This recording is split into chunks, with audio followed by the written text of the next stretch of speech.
મહેસાણા મહાનગરપાલિકાએ 8,500 મિલકત ધારકોને બાકી વેરા મુદ્દે નોટિસ ફટકારી છે।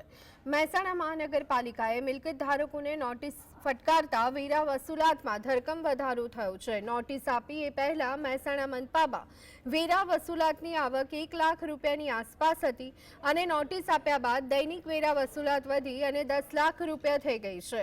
મહાનગરપાલિકાએ 43 કરોડ રૂપિયા બાકી વેરો વસૂલવાનો હતો, જે નોટિસ પાઠવ્યા બાદ 22 કરોડ રૂપિયા જેટલું બચ્યું છે। મહેસાણા મ્યુનિસિપલ કોર્પોરેશન અમલમાં આવ્યું ત્યારથી અમારી પ્રાયોરિટી એ હતી કે જેની બાકી વસૂલાત છે એ લોકો પાસે આપણે વસૂલાત કરીએ। ઘણા બધા એવા લોકો હતા કે એમને ખબર પણ નહોતી કે અમારું કેટલું માગણું બાકી છે। તો એ લોકોને પહેલાં અમે પ્રાયોરિટીમાં એવું નક્કી કર્યું કે અમે 8,500 જેટલી નોટિસો પ્રિન્ટ કરાવી અને એ નોટિસો દરેક અમે વોર્ડ વાઇઝ એને વેચણી કરી છે। 8,500 નોટિસો 10,000 ઉપરના જેના માગણા બાકી હતા તમામ લોકોને નોટિસ આપી છે। જનરલી જે દિવસમાં 1 લાખ રૂપિયા વેરા આવતા હતા એ અમારી નોટિસો આપ્યા પછી પર ડે એવરેજ 10 લાખ રૂપિયાનો વેરો અમે હાલ લોકો અમારે અહીંયા આવીને સબમિટ કરાવી જાય છે।